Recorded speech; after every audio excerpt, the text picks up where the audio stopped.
Bench has to be careful not give up his back. Big right hand and he's out! It's almost there. It could have been Right here, Derrick Lewis. And it's all over!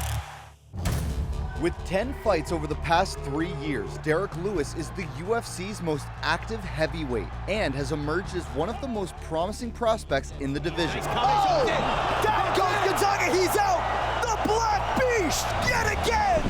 With 7 finishes in his 8 wins, the Black Beast has earned his spot in the top 10. Lewis gonna finish it right here. Big shots. Now he'll get a chance to launch himself into the upper echelon of the heavyweight class. Much like Lewis, Travis Browne started his UFC career as a hot prospect, taking out some of the biggest men and biggest names in impressive fashion. He's got to look out for these elbows. Those are nasty.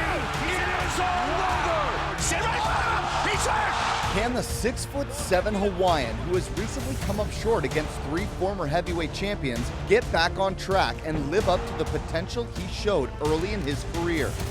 Or will the UFC knockout leader since 2014 continue his devastating run towards a title shot? In the co-main event, 2 former champions tangle at middleweight. Despite a mediocre record in the UFC, Hector Lombard has shown flashes of the greatness that made him the Bellator middleweight champion. Boyaris is out, Hector Lombard! After recurring weight issues, Johnny Hendricks will finally make his 185-pound debut. If Big Rig can unleash the kind of power shots that carried him to the welterweight title,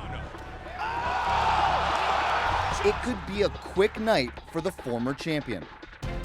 This is the most comprehensive and entertaining pre-fight show on the world's premier 24/7 television channel, dedicated to the complete coverage of combat sports. It's UFC Fight Night, Lewis versus Browne, and it starts right now.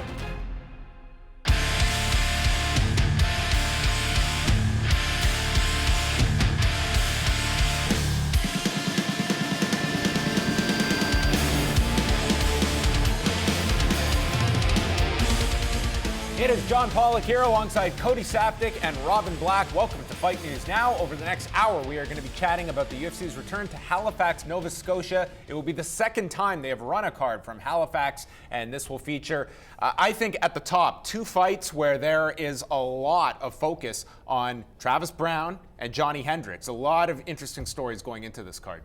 Yeah, absolutely. It's a good card, a good ability for the UFC to come in back to the return to Canada, put on a stellar effort. And there's always something about the heavyweights, John. You're packing 500 pounds into the cage, and it's going to be a stellar main event. I'm definitely looking forward to it. 500 plus pounds. These 500 are plus. big dudes, these two. And yeah, it's a really easy type of fight to understand. Big man A smashes big man B. Somebody falls down. Everybody's happy.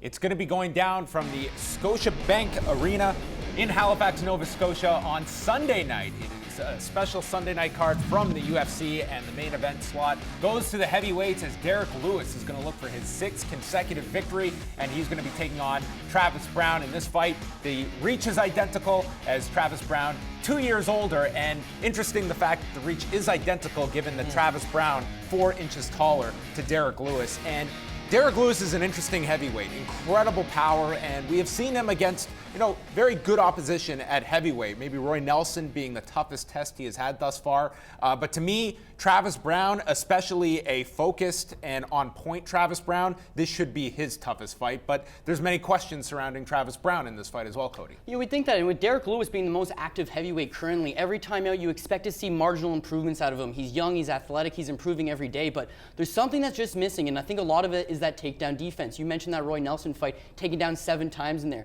Conversely, with Travis Browne, he's got all the skills to get this fight to the ground and make a serious impact, but you never know with Travis Browne. You never know if he's going to get into a firefight. You never know where he's going to be with his recent camp change. So there's a lot of question marks involved, and both guys are going to benefit seriously from a win here, which is why it's such an important headliner. What I find really fascinating about this fight, yes, we often talk about how the styles contrast, somebody's kicking ability, somebody's punching ability, how they wrestle, but body types contrasting makes for an interesting fight as well. You've got a long, slender guy who's really sort of, in Travis Browne, has really kind of developed his tools tools in such a way that he uses them. You remember those elbows up against the cage? You know, you've seen it twice. This man took out 2 great heavyweight fighters with elbows. And when you look at how he's developed that angle, turns his hips hard to the side, lines it up, that was just some tweaking, knowing his body type, knowing the angle there, that hard turn, holding that right arm of the War Master, turns and lines that up. That's a guy who's built his game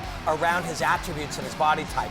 And that makes Travis Browne very, very difficult to deal with. Well, talking about those body types, though, you mentioned that, the 6'7", it's going to change things. How does that change the center of gravity for Derrick Lewis? As I talked about, Derrick Lewis getting taken down a lot lately, but he's not generally the smaller guy. So now being able to be smaller under Travis Browne, will Travis Browne have to go to outside trips, inside trips? It's hard to say. Like, you know for sure if you're Travis Browne, even though the reach is similar, that Travis Browne is going to feel very comfortable and confident outside.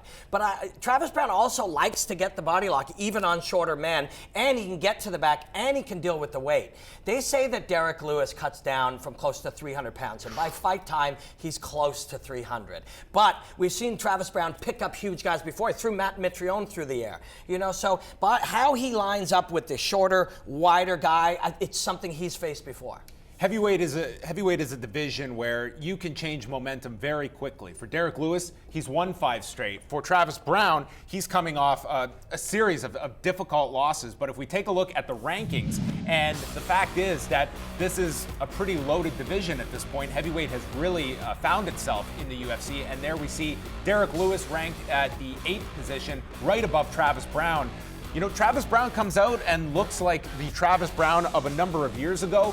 He could jump up that slot very quickly because there's a lot of fresh fights for him, and I think that nobody has kind of closed their minds to Travis Browne at this point, because we saw that rise where he was 1 fight away, Cody, from fighting for the championship. I couldn't agree more. When you look at that list as well, most of those fighters are that 35 plus. Travis Browne and Derrick Lewis are 2 of the younger fighters in the division, but we know the potential this man has. When he fought Fabrice Overdoom, it went 5 hard rounds, and he was actually the favorite going into that fight. They're just, as everyone keeps talking about, the narrative is that maybe something is missing for this guy. I don't think it's crazy to think that you can't just write this guy up. I don't think it's crazy that he makes a return to form. And when he does return to form, as Robin talked about the elbows, he has stoppage victories over quality heavyweights. He matches up with most guys very well. He's just got to be on that particular night, and I hope that this might be the night for him. It's interesting that we're talking more about Browne than we are about Lewis, because Lewis is where the conversation is. We're seeing this guy go and blow through people. We're seeing him, when he's got guys on the ground, just pounding them out, pass and punch. He's a guy who has kind of built his game around his size as well. Forces you to carry his weight. Imagine being there. Imagine being right there underneath this 300-pounder, just blasting away at you. Uses his size to close distance. Understands the physical advantages he has, and developed that pass and punch game really well as well. But as great as this guy is, because he hasn't fought anybody of the level of Travis Browne, I think that's why we're talking about Travis. And one more thought, man. I spent about 4 hours with Travis Browne a couple weeks ago in Vegas. He is so smart. He's so much smarter and more tactical, I think, than we realize. And if you're going to be that smart tactician, you go into this fight, as you just saw those highlights, I don't want to be on the ground with him, and I don't particularly want to stay at range with him. However, how can I neutralize that? Take the guy down. He's been taken down something 21 times in his last 5 fights. Browne all the way out likes it, and Browne all the way in and on top likes it as well. And plus, we saw him the last time with Brendan Schaub. That is a good game plan. Get on top of him and rain down some punches. If you're in Canada, the prelims can be found here Sunday night on Fight Network, starting off at 7 p.m. Eastern Time, with 4 fights coming your way from Halifax, Nova Scotia.